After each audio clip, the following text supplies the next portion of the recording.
your seats as we welcome Nick Godfrey, a senior director from one of our lead sponsors, Google Cloud, for a fireside chat with NCSC's CTO, Ollie Whitehouse.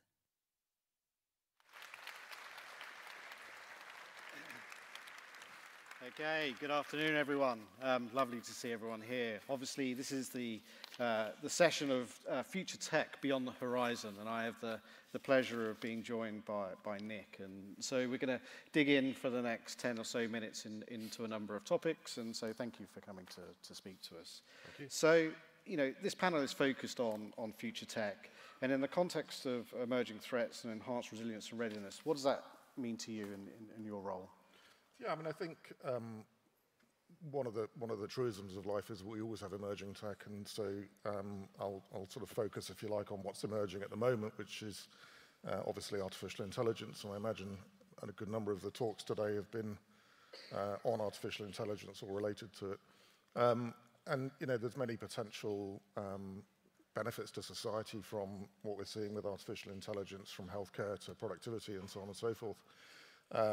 And I think, you know, the way we sort of talk with our customers about how to think about AI is to think through the three security kind of ramifications or aspects of AI. The first being, obviously, AI could be used by attackers to improve their efficiencies and their performance and their ability to do things that would previously require manual steps, and so there is that potential challenge.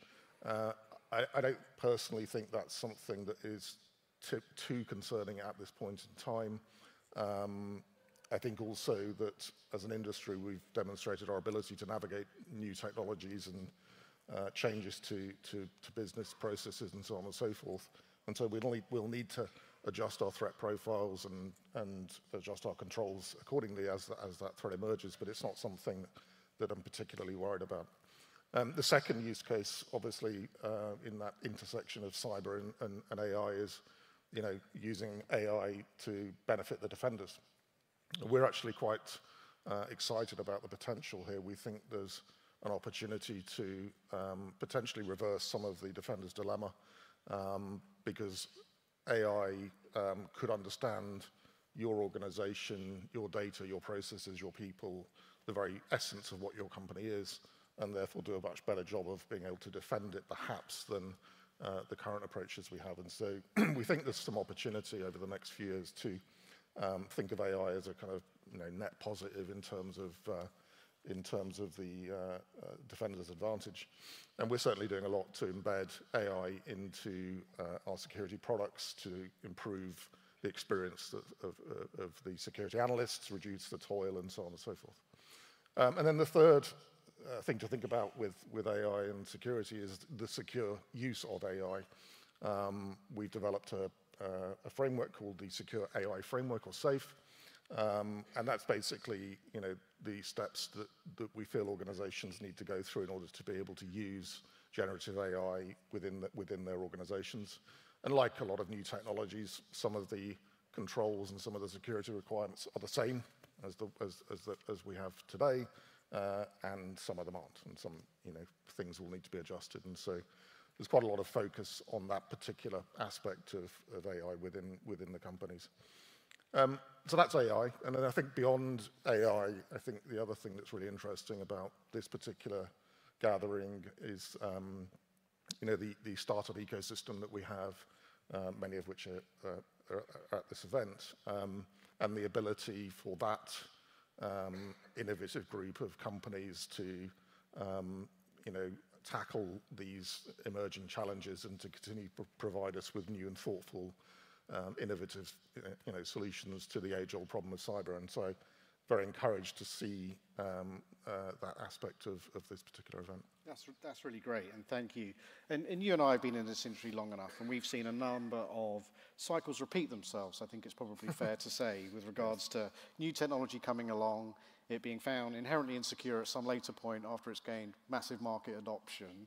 So, you know, how can we really ensure that those future technologies really, really, really do you know, have security at their core rather than this kind of market-forced afterthought? Yeah, no, you're absolutely right. I mean, I think a lot of the technology that we started using 30, 40 years ago is in some cases still in use, and even if the technology is not in use, still the principles and the architectures are still often found in current technology. And you know, that technology was designed for a totally different period of time and a different threat landscape, and it's just not capable of doing a good job of defending itself in the current threat environment. And security technologies can help with that to some extent, but ultimately you can't just bolt security onto technology. It's got to be done integral to the technology. And so we use the terminology, and others do as well, of secure by design, which for us means, you know, a few things. First, you know, having a user-centric approach. So how do you think about the user experience of the people using your technology, and how do you help them help themselves, and how do you help them make better risk decisions or avoid the need for them to make risk decisions, because it's often impossible for them to know what the right decision is. And so that whole user experience of being inherently more safe as a design principle is very important. We also think about developers. Developers are users too in some respects, and the environment in which software engineers work, their software development platforms and the tooling and everything they use will have a profound effect on the end product, the quality of the end product. And so improving that whole experience from a developer perspective is, you know, in our experience, is a good way to kind of drive down the overall number of errors and vulnerabilities that are natural consequences of humans writing software. And then finally, I think we have this concept of security invariants, which are, you know, principles that we establish for our systems, which must be held true in all situations, in all states of that technology, even when it's under attack. And we work very hard to both establish those, but also build software and systems such that they can be sort of independently verified as having those invariants, and high levels of transparency, if you like, regarding the architectures and the software. So you know, secure by design has got to be the way forward, and it's the way out of, as you say, that sort of merry-go-round that we've created for ourselves. Which has been a lovely career-building experience, but not what I want to now live again as the CTO of the National Cybersecurity Centre, if I can avoid it. So obviously we heard this morning the threat that certain state actors kind of pose to kind of critical national infrastructure. So in your view, how do we really ensure that, you know, critical infrastructure, the systems we most deeply care about, are really resilient to the threats both that we face today, but also understanding that we don't have a crystal ball and we can't accurately predict what the future may hold, and make them kind of future ready?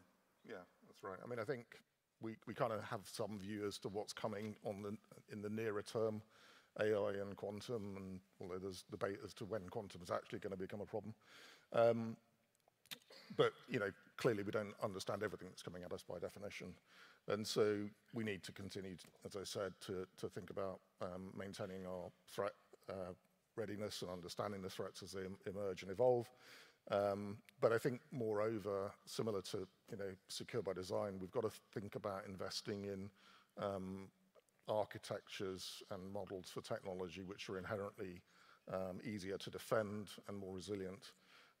This is things like, you know, implementing zero trust-based approaches and architectures, through to deliberately designing your environments to have limited blast radius in the event of something going bad. And so that kind of inherently more defendable and resilient architecture is absolutely critical, we think. And I think how you get to that place is one of long-term partnership and agreed strategy and vision between the security teams and the technology teams. It really does require CISO, CIO, or CTO to kind of really be working together on a common approach, because it takes years to get to that place. It also, you know, requires the board of directors to have a good understanding of why that joined-up approach is necessary, to support the right levels of investments, to recognize that security isn't just the CISO's job. It needs to be pervasive in the entire environment and in the first principles of how you design technology.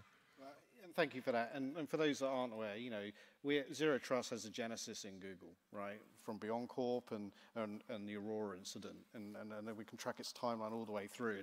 And they've recently published a blog post on the long tail of implementing Zero Trust, yep, which I think is a really fascinating and transparent, warts and all lived experience. Yep. You know, that it's not, as you say, you know, 6 months and we're done. Right. If you've got anything of moderate complexity. Well, thank you, everyone. Hopefully, please let me welcome Nick, and thank you, Nick, for your contributions. Nick, and thank you very much. And now I'm going to be joined on stage by the panel, a collection of learned colleagues who are going to tell us the future from multiple perspectives. So please, colleagues, come on.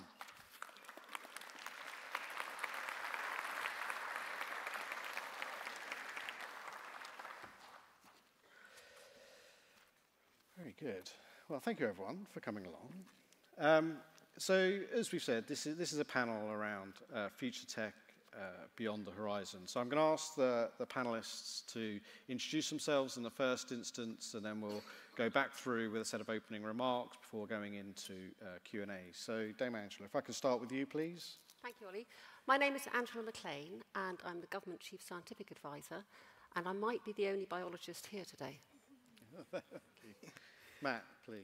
My name is Matthew Griffin. I'm CEO and founder of the 311 Institute. I cover 600 emerging technologies up to 50 years out and work with around 50 governments, the organizations that you have in your pockets, to try to understand what the future could look like and then how we mitigate that or how we benefit from it. Good evening. My name is Akhilesh Warrior. I'm director at the National Critical Information Infrastructure Protection Center in India. We basically work with critical sector entities across 7 sectors and work with them for their protection, offering them services and based on the compliances that flow from our legislative mandate. My perspectives and views here are informed by the visibility we have of their business processes, cybersecurity, and sort of interaction with citizenry. Thank you. Hello. I'm Peter Knight. I'm the UK quantum technology champion, I guess, and I've been responsible for putting together the UK quantum program for the last 10 years, building the strategy about how we're going to exploit this for a further 10 years across a wide range of technologies, including sensing, imaging, computing, and communication. Very good, thank you. So, Dame Angela, turning back to you, can you give a perspective in your role of what the future's looking like from a science and technology perspective, and give us a warm-up, please? I can. Definitely bright. I think, above all, what I see is human-machine teaming. I think that's clearly where masses and masses of benefit lies. I did actually want to share some reflections after my day here. I treated myself to one day doing one thing instead of running from one thing to another, and I've had a really excellent day here listening to people talk about cybersecurity. And I wanted to pose 3 questions. I'm only going to answer one. So the first question is, Ollie, do you know why you're different from a see-through baby starfish? My second question is, do you know why babies are snotty? And the third question is, do you know why you feel so horrible when you're infected? And the reason I'm asking those questions is that I think your own personal security system, namely your highly evolved immune response, is quite an interesting model for what we're talking about here today. And in the interest of time, I'm only going to think about that third one. Why do you feel so awful when you're fighting an infection? And I think that's interesting because it makes us think about what cost have we evolved to invest in keeping ourselves safe from infections that would exploit our information processing systems. And the fact is that about 30% of your basal metabolic rate is invested in your immune response. That's when you're well. And of course, we all know that once you've got a proper infection, it's basically 100% because you're lying down asleep. And of course, that's one measure of the cost. And the other measure of the cost is that we all of us carry this beautifully evolved multi-layered system that if it goes wrong can kill you. And I don't think we need to build cybersecurity systems that are perfect models of the mammalian immune response, but I think it's worth asking ourselves, gosh, why have we evolved to invest so much in that protection? That's a really good challenge, and also design systems that won't kill us, hopefully. So Peter, please, your opening remarks for the future. One of the things that I can see developing out of quantum technology is a range of capabilities which are going to take a decade, and being prepared for those changes over a decade is really important for us. So building in ways in which we know that we're going to produce new insights, new capabilities that you can't get by existing technology. How would you deploy them? How do you build at this very early stage security by design, right from the outset, so that we have trust in the machines that we're building? Thank you. Akhilesh, please, your opening views from a very unique position in India.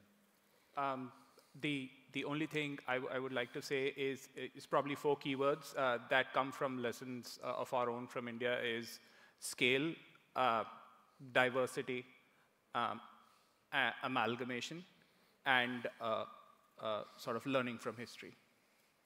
I think those are going to determine how we face our future threats. Thank you. Very pithy and insightful. Matthew, please. Thank you. So I suppose from my perspective, on the one hand, we need to remain very vigilant about our futures, because there is a lot that's actually going on. There are a lot of opportunities, but there are also a lot of threats. Secondly, if you think you're moving fast today, we've already passed the point in 2019 where we were able to disrupt with Mark Zuckerberg's Libra cryptocurrency, had it been able to be regulated and then pushed into the wider ecosystem, the point at which, according to the chairman of a variety of different central banks from the US to China to Europe and the UK, said that we could have transformed the global financial services system overnight. So when we have a look at the issue of speed, however fast you are moving today, it is not fast enough by any measure in the future. And then when it comes to technology, science fiction is dead.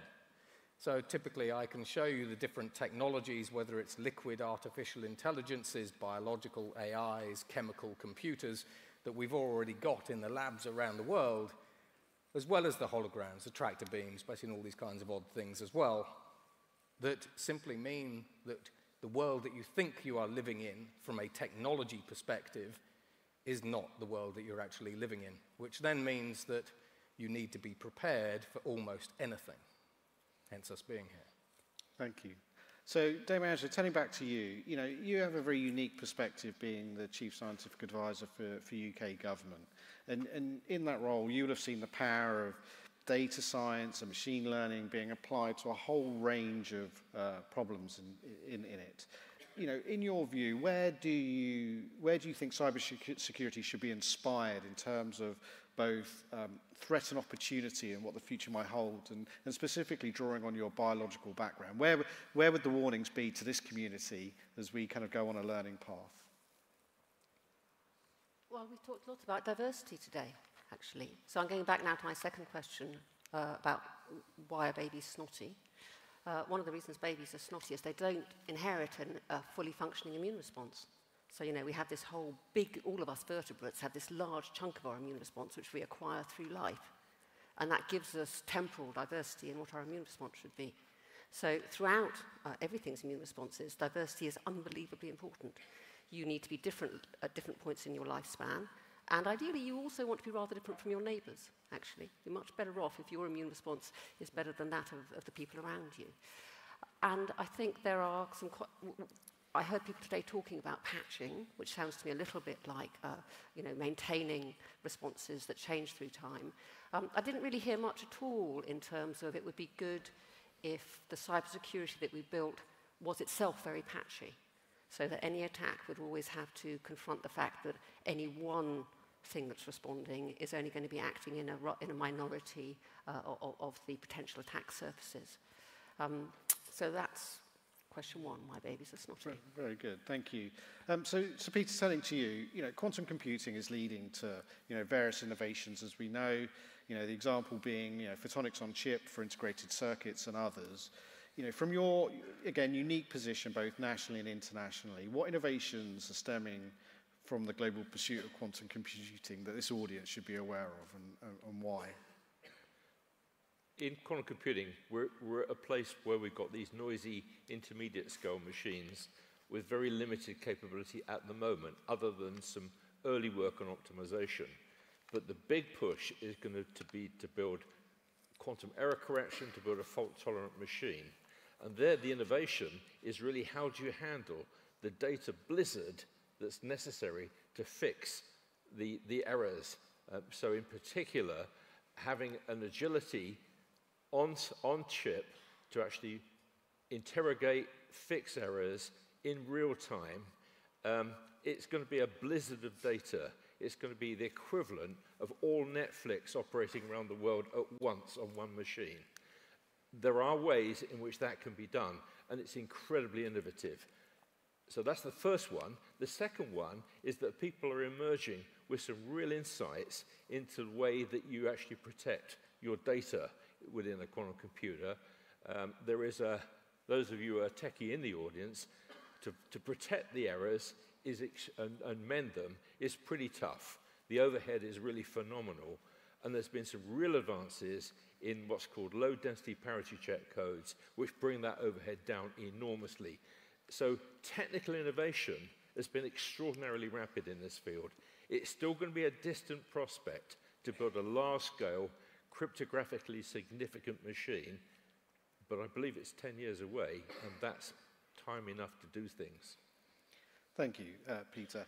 So, Akhilesh, I remember being on a trade mission to India with a former employee in 2013, and you had a science minister at the time stand up and kind of outline the sovereign objectives for India as a country. You know, it realized it could achieve many great things, and only in March we've now seen the first domestically designed and produced terabit per second switch router that's come out of India. And so, you know, I tell people that listen, which is not many, but some, that India is a critical partner to the UK and other countries in the future, because, you know, we can see a future where you become the technology producer for the globe. And so kind of given that challenge and on that, you know, how do you think about scale? Because you are going to have a scale that none of us have had to contend with in such a short space of time, both across all of the areas of S&T and then the kind of the cybersecurity Venn, please. Thanks, Ali. I think there's a lot going on in that question, so I'm going to try and unpack that in 4 parts. First, scale, right? So just for the house to sort of try and understand the scale. We are at about 1.3 billion biometric identities, which is UID, which has facilitated about 100 billion financial digital transactions only in 2023. Of the 8 billion mobile devices in the world, over 1 billion are in India. The average Indian citizen consumes about 18 GB of data in a month, which now is probably the cheapest data that you can find around the world. And I can go on talking about these population scale figures that we are dealing with. So everything that we do has to be aligned with the numbers that we are dealing with. That's number one. Now, second part is to address the sovereign part, right? So, you know, there are these 2 concepts. One is Atmanirbhar Bharat, or self-reliant India, which basically is the basis of our sort of industrial production now. But the other one is also Vasudhaiva Kutumbakam, one world, one family. And so both of these concepts sort of draw from each other. So today, as in most countries, India is also you know, largely occupied by foreign vendors. And this is not only a national security perspective.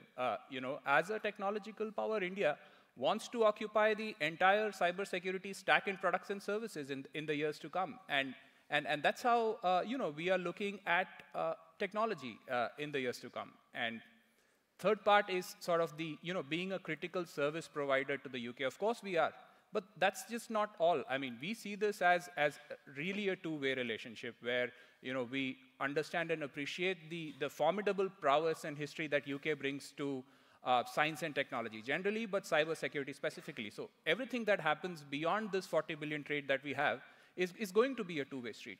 Which brings me to the last point is talent, and how do we bring this talent here? We have about 1.3 million engineers qualifying every year in India, a fifth of which are computer science engineers. So what the world sees is only the tip of the iceberg in terms of the technology talent India has. So the way we see it, our challenge is not to come up only with a science and technology ecosystem, but to be able to achieve this pivot from science and technology to cybersecurity. I'm happy to talk more about it in the next slide. That's really insightful, and I think, you know, those numbers are you know, terrifying, but awe-inspiring in equal measure, I think it's probably fair to say to most of the audience. So, Matthew, turning to you, you know, as the only futurist on the panel, brackets, probably best job in the world, close brackets, can you explain what your methodology is, firstly? Because I think, you know, show a bit of the science behind the vision, and then give us your top 5 technologies you see on the 15-year plus horizon that you think will have cybersecurity implications for both good and bad, please. So in terms of methodologies, so every year I'm identifying really about 50-ish new significant emerging technologies, where these are either individual general purpose technologies, so there are about 23 general purpose technologies that I have in my bench at the moment. Artificial intelligence as an umbrella term is one, synthetic biology is another, you know, these kinds of things. As the world basically starts ratcheting up the amount of research and development that actually goes into science and technology, it's increasingly difficult to identify all of the signals. Now, when I started off, originally I would work at IBM, and if you really want to look at organizations that are developing really N+2 generation technologies, so not the next, but what comes after that, let alone N+3, N+4, and N+5 generation technologies, then some of the best places to start are the military. In addition to that, basically organized crime is brilliant. You provide an organized crime group basically with an interesting emerging technology, and they will spin it a million different ways and try to figure out a way to weaponize it. You know, so when we have a look at quantum computers, you know, one of the fears is that serious organized crime groups get hold of a quantum computer, and we say, well, that simply can't happen, really, because those quantum computers at the moment are highly specialist. They've got to be cooled, you know, there's all these kinds of reasons. But over in China, as well as other places, I've seen the development of quantum computers that are nuclear magnetic resonance quantum computers. So they're only kind of a couple of qubits, but these have been built in people's garages. You know, now in Europe, we talk about federated supercompute and quantum computer policies. And so at some point, we might very well see a serious organized crime group aggregating different quantum NMRs with high error rates, albeit, together. So what I do is I literally scan the world basically for different emerging technologies, and we can look at research papers and we can do all that kind of stuff. I sit down with the boards of the vast majority of companies. I work with hundreds of different universities around the world. About a month ago, I was with 166 of the UK's universities, so we sort of see what's going on everywhere. But fundamentally, I try to find what I call centers of gravity. Now, a center of gravity, if you have a look at emerging technology, you might think of, say, MIT, Caltech, Harvard as a center of gravity, a good place to look for new, interesting emerging technologies that are actually coming out. But when we actually have a look, for example, at India, basically we've got Delhi, and we've got a lot of different startup communities there. When we have a look at China, China is increasingly going dark, but they have the Chinese Academy of Sciences, which is a collection of 100 universities with $34 billion worth of annual funding. So what we try to do is we literally spread the net far and wide and deep. And we pick up these individual signals. We look for very small technologies that no one really cares about, all the way through to these game changers. And when we have a look at generative artificial intelligence, I was talking to Bloomberg 10 years ago about these technologies that would one day be able to write code, create content, and everything else. And even with companies like Accenture, I would call them creative machines because they didn't have a name. So from a forecasting perspective, when we have a look at the different emerging technologies over a kind of timeline that should we say, pique your interest, let's go. Now, we've already demonstrated that if you take a 4D printed material, not 3D, but you take a 4D printed material where the fourth dimension is time, and you are able to amend basically the design files for that material, then if you 4D print a blade, a turbine blade in a jet engine, and that jet engine hits 30,000 feet, the material changes shape depending on different stimuli. It could be temperature, pressure, oxygen levels, etc. So we've been able to demonstrate that if you manipulate a 4D printed material in a jet engine, you can literally have planes falling out of the sky. Another technology, when we have a look about 3 to 4 years ago, a Canadian university went to the World Health Organization with a variety of different leaders and said, hey, look, for $1,000 using synthetic DNA, we managed to de-extinct the previously extinct horsepox virus. And the world leaders at the time said, kind of interesting. This was pre-pandemic, obviously. So what? So increasingly, for $100 in synthetic DNA, basically off eBay or from companies like Twist Bioscience, we are able to either create bioweapons that can destroy everybody on Earth, or we can selectively target you using CRISPR technologies. And using CRISPR technologies, I can target people with purely blue eyes. I can wrap a genetic weapon into something called an aerosol-based mRNA system. And using a gene drive, I can wipe out everyone with blue eyes over the course of a couple of generations, and you never really realize basically why people just vanished. When we have a look at artificial intelligence, because we should talk about artificial intelligence, generative artificial intelligence is an increasingly known quantity, but when we have a look at what's next, ChatGPT has a verbal IQ of 155. It has 1,000 times more general knowledge than any human today. It learns 300 million times faster than any of us. When we see artificial general intelligence, circa 2028 to 2030, we estimate it will have an IQ of 1,600 and 1 billion times more information than any mind. Now, this brings me to an interesting point, because increasingly we can actually use and access the information of 1,000 different experts within these large language models to create malware and ransomware. So the cost of attacking you, whoever you are, is increasingly dropping to zero. I need 0 skills, 0 money, and the likelihood that you're going to be able to catch me is also pretty much 0, because I can fake your attribution. When we have a look at artificial intelligence agents, so AI agents, this is where I simply give a single agent, which you can think of as like a smart bot, an instruction to wreck you. And the individual agent that I talk to goes off, has conversations with other AI agents. It decides who to bring to the party. It decides what malware to create, what systems to exploit, and off it goes. When we have a look at open-ended artificial intelligences from companies like Uber, of all companies, they are great at solving problems. So they create their own problems, and then in simulation, where they run hundreds of millions of simulations per minute, figure out how to do whatever they want to do. So if I say, my problem is hack the US Pentagon, they will go off and in simulation figure out how to do that, and then they will design what they need and go off and attack it. Well, thank you, Matt. Sorry, unfortunately, I'm going to have to bring that dystopian We're view just of the starting. future to a close, to give us some optimism before we go to dinner. So, Dame Angela, turning back to you, I think we are seeing this convergence between digital technology and humans, be it human-machine interfaces to allow the disabled to achieve things that they may not otherwise, be it biological compute, this hybrid world. We see, a massive opportunity. When do you think, from your perspective, we can actually expect this? And then, how do you think about ensuring that we allow those innovations to happen, but cybersecurity is considered from the get-go, given the very personal impacts it might have, please?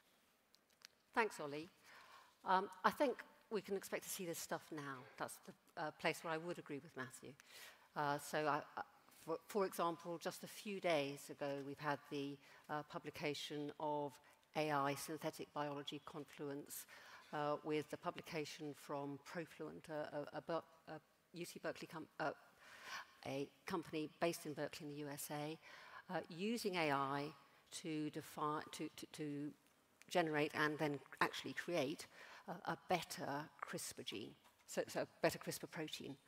And that's both extremely exciting and also, of course, something that we do need to really consider. What are the implications?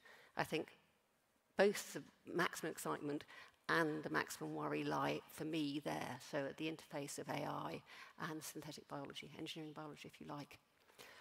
I think the way to think about how do we regulate it is to look back at some of the most successful regulation of the past. And for that, for this audience, I would take us to human fertilization technologies. Truly shocking technologies at their time.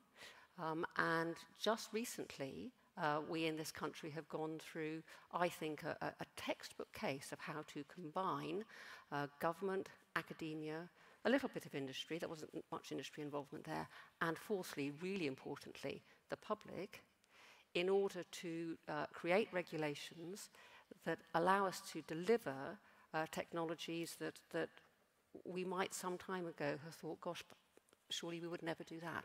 I'm thinking specifically about what's called mitochondrial donation therapy. So that colloquially is known as three-parent babies. Rather small, not huge numbers of people affected, but devastating genetic diseases, completely overcome by this technology. So we have done it in the past. And I think I would go back to that point that it's not just that we often talk about government, industry, and academia, but I think that example shows us that there is a fourth player in the conversation, and that is the public. That's really powerful. Thank you. And I take from that, there's an ethical dimension that it's not innovate at all costs, right? It's to innovate in an ethical manner. So Peter, turning to you, we've obviously discussed, people understand, I think, quantum computing and its potential kind of ramifications on cybersecurity. I think what's less well understood are, quantum sensing and quantum networking and what the future holds there. So if I can kind of tee you up with, what are the long-term opportunities or security implications for both quantum sensing and quantum networking to prepare people for the quantum internet when it finally arrives? Right, let's take that apart into two, because it's kind of two. Quantum networking.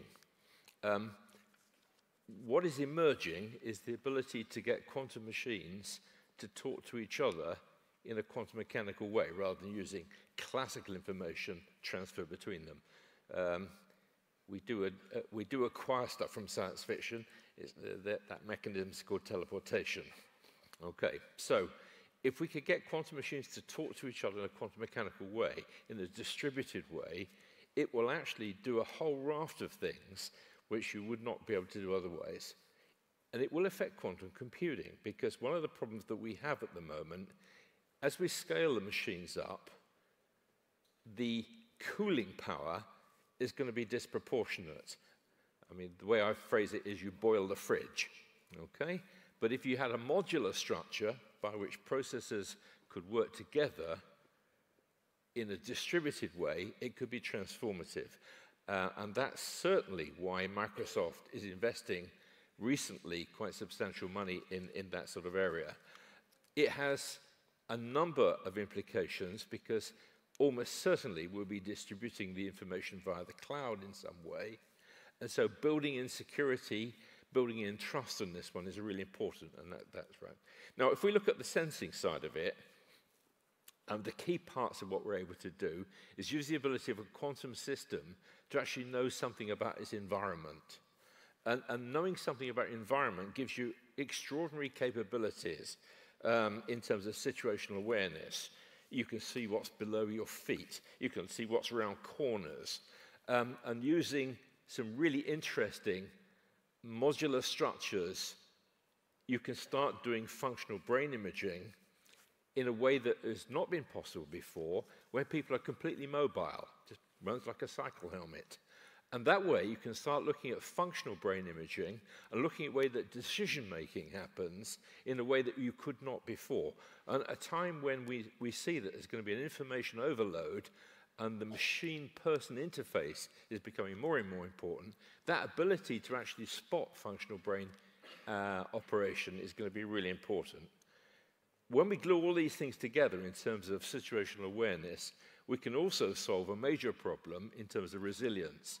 Because at the moment, we need to have resilience for position, navigation, and timing. we are hopelessly addicted to GPS. And GPS is jammable, spoofable, vulnerable, as we see from the Ukraine war. So building a resilient backup system through quantum sensors that enable us to navigate, to time, to actually run fintech is really important. That's what the quantum sensing program around the world is trying to do. On the quantum networking one, use the phrase that I've been trying to kill people about, which is the quantum internet. It's a crap phrase. It really is. People ask you what the browser's going to be. It is distributed information. It's quantum networking. Please, let's try not to use the quantum internet. There we go. It's not often you're told off by a knight of the realm. But anyway, thank you, Peter. It's all taken in good spirit.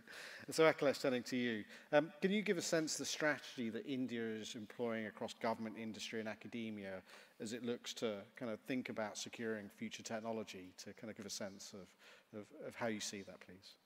Yeah, I brought up a little bit of this in the last question, but again, talking about startups, we today have about 125,000 startups, 45% of them led by women. 110 of them have already made unicorn. And if you look at the children, school children, we have about 1,000 innovation labs engaging about 11 million school children. Why I bring up these numbers is also because there is a humility in government around the idea that the next big tectonic change or discovery is going to come from either one or a combination of these ecosystems. Government is going to be a facilitator, it's going to be a bridge. And now we are trying to figure out how do we do this. We think we can do this in 3 steps, right? First, I think it's our strength that we are problem aggregators. We have a visibility under the hood at grassroots. We have a visibility at strategic level. So we are able to put together problems from a bunch of different realms.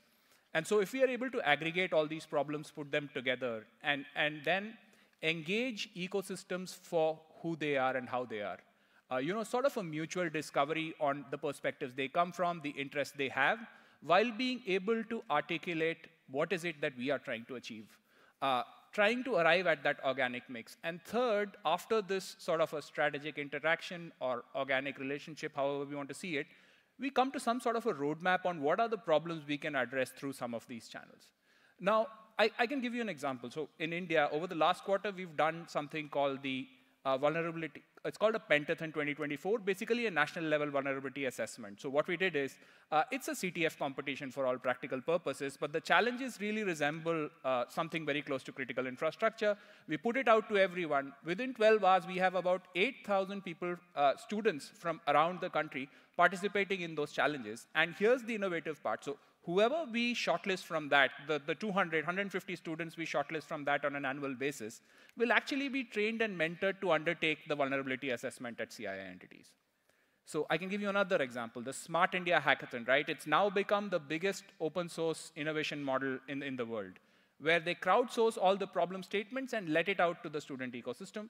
This time, about 50,000 students participated in that. So I have a larger point here. What I'm trying to say, it's not just that we have technical problems and we are getting solutions from the student. There's also the idea of amalgamation of that, where should the problems come from? How should the solution be an amalgamation of what the society thinks the solution should be, or how we as a community think the norms for our problems, or what problems we are trying to address. So these are ways in which we are trying to move the ecosystem forward, and we've been very sort of benefited a lot by interacting with UK, because the I100 or the CIR programs are really the kind of interactions that we see in future with the industry going up ahead. Thank you. Thank you very much. Very fascinating. So Matthew, turning to you and giving you about 5 minutes, if I can, please. Learn to chair. This is the course I send you on. No, not at all. But I think it's a really meaty opportunity. So turning to China and a futurist view, right? Yeah. So I think we heard this morning the context around this. Yeah. Where do you see the key divergences in science and technology developments happening from that region that may surprise us, that you think the audience should be aware of? Because I think we are seeing a bifurcation of technology in part, and you're probably closer to it than anyone in this room. So, China. Now, about 6 months ago, I met the Vice Minister for the Ministry of Science and Technology in Hong Kong. He has a $1.4 trillion emerging technology budget, but that's for 5 years. And they're now got about another 3 years left of that. Compare that to the European Union and the US combined. Basically, the European Union and US combined have an emerging technology budget of around $900 billion. So, and that's over 10 years, by the way. And that's also on dedicated categories. Now, when we actually have a look at where China is today, in recent surveys, they are leading in 38 out of 44 critical emerging technology areas. They are leading in 111 out of 128 science and technology fields, where those fields can be a little bit broader. When you have a look at the Chinese Academy of Sciences, as I said before, it's an amalgamation of over 100 Chinese universities with a $34 billion budget. In addition to that, when you have a look at Tsinghua University, which is another emerging center of excellence, they are relatively unique in that they are one of the only universities in the world that I've actually seen that has gone to their 33,000 students and said, do something disruptive. Doesn't matter what, just do something disruptive, and we will give you $30,000 to do whatever. Now, when you actually have a look at the CCP is acting with urgency, which we do not really see in the US or Europe, especially Europe. By 2045, China wants to dominate and be the lead country for almost every single science and technology field.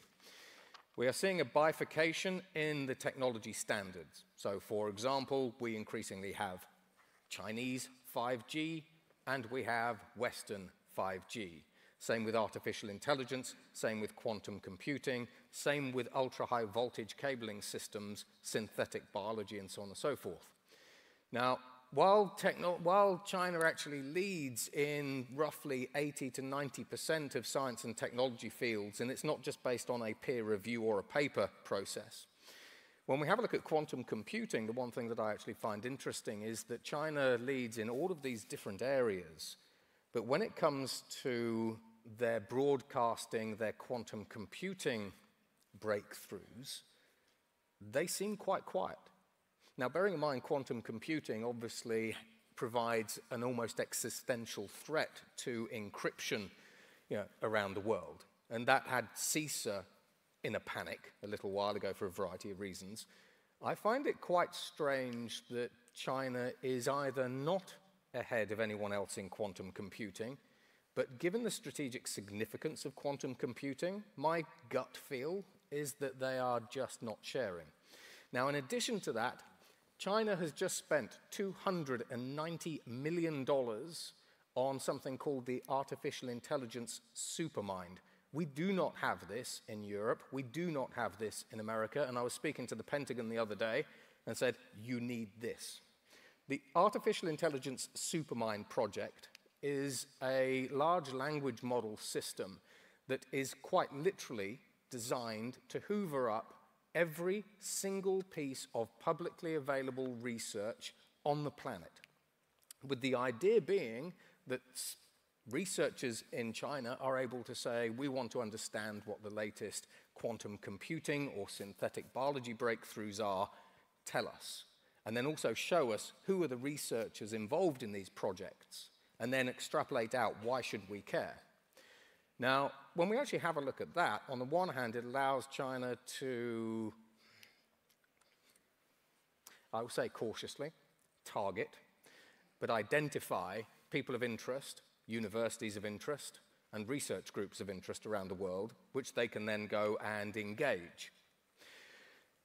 Now, from a pacing threat perspective, China is generally focused on N+2 and N+3 technologies. When we have a look at quantum computing, when we have a look at quantum generally, they have quantum radar, they have nil communication, so that's how you send data over Xeno waves without sending data.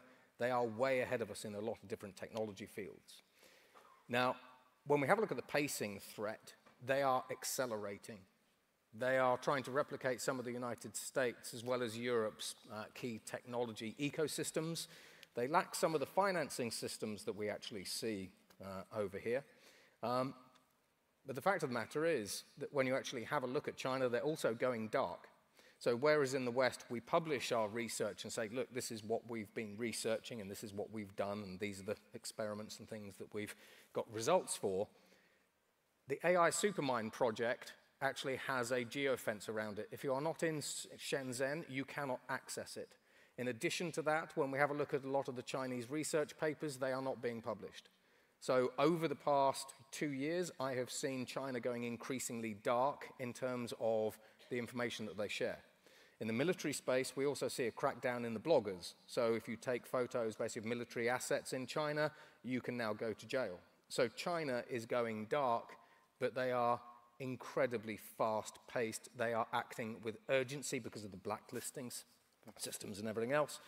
And at current rates, we will not catch up. We will not match them. I can guarantee you that. Thank you, Matt. Okay, I'm now going to draw us home to an optimistic conclusion. So in the spirit of being future ready and to make sure that you actually enjoy your dinner, in a sentence, everyone, please, what is the one thing we should be preparing for today with respect to the future to give us the greatest chance of achieving cyber resilience in the future? If I start down the far end, Sir Peter, please. Investing in people and skills to make sure that we have a STEM workforce that can really, really hit these problems and make a difference. Thank you very much. Akhilesh. Equitable access. We've tried really hard to get the last person a good quality internet until now, and we need to make sure that cybersecurity doesn't become a barrier or an additional burden. Thank you. Matthew? Go and explore lots of different things. Act with urgency and speed.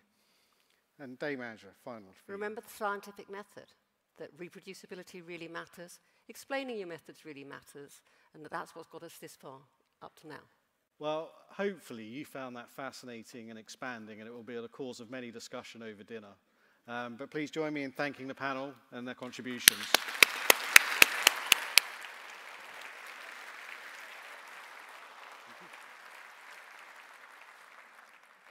Before we break for the day to enjoy the networking drinks, we thank our networking sponsors, Accenture and Cloudflare.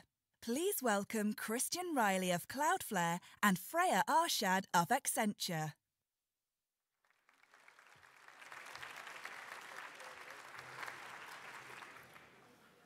Well, good afternoon. On behalf of Freya and myself, a very warm welcome to what is the final part of day one of CyberUK, and I'm sure you'll agree what a fantastic day it's been. The themes of future tech, future threat, and future ready have certainly resonated with me throughout the sessions so far today, and it is our joint belief that the challenges that lie ahead for all of us are ones that certainly ought to be top of mind on all our strategic agendas. Now, I've had the pleasure of being in the business of technology for 30 years, both as the CTO of enterprise organizations and also on the vendor side. And if I look back on my career, I can't remember a single example of any major initiative that I or any of my teams that were part of have been successful without the impact of strong partnerships, just like the one between Cloudflare and Accenture. In a moment, Freya will provide some brief details on a recent announcement that we're both incredibly proud of. But I wanted to take a moment just to further underline the importance of partnerships as we, both in government and in industry, work together to address many of the current and emerging threats that you've heard about during the course of today.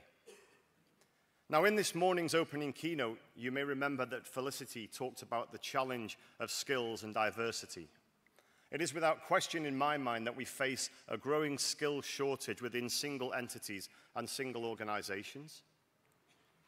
In that same keynote, we heard Anne reinforce her very strong point and the view that she had about the importance of resilience and partnering.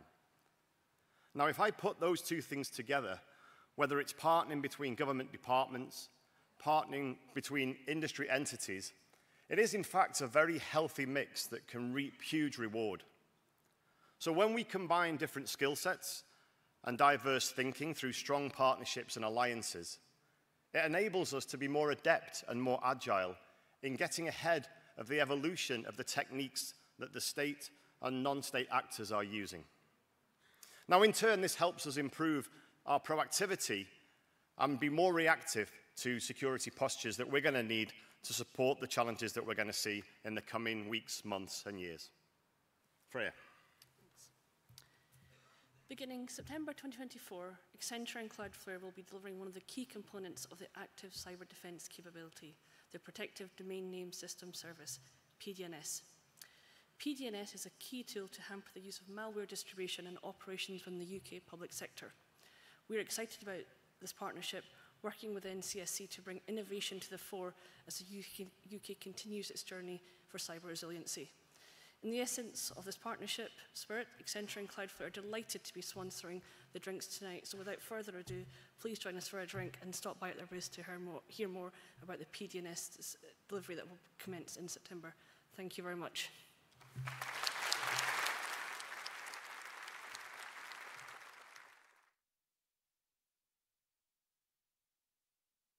It is now time for our networking drinks reception. Please make your way to halls 3 and 4 to enjoy some great CyberUK hospitality and to continue the conversation. Tomorrow, we start our programme at 9:15. We hope you have a wonderful evening.